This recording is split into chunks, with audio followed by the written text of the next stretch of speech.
Bayi jonga alehaja Hashadem jonga toya Kijing bat kijing snowsi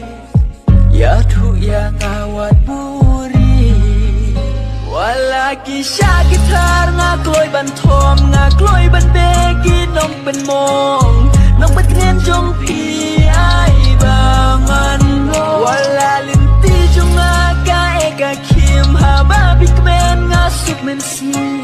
Kumi me jong pi ngan pen seri Ngap nyat ki umat ki kmat jong pi kim day ki chai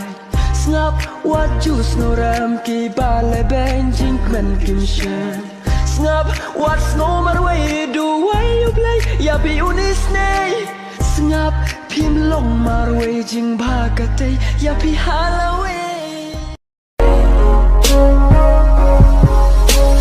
Ya bi mar way kum to ngasui habreng ki jing snow Ngap berkat bangale ya kabonge Ngam poi berkat bangan long marwe Hajing pentame kiwe ngalai no ya pi marwe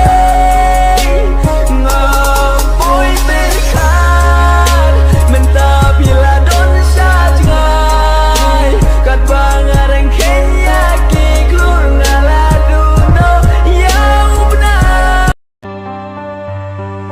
Lentika bangaju ya Ngadon jingker men syakma Teng-teng jingker men ngadu Jingpai donut ngayakin du Habang ngam don jingker men syu Di jing pos liu ngaladu Go for Sean edit face holding back tears. Bat pila slam ngamda ya kre ngakwayo snow kana pidang snow si nevi lakme na duka to kasi sni khan du jing ye jong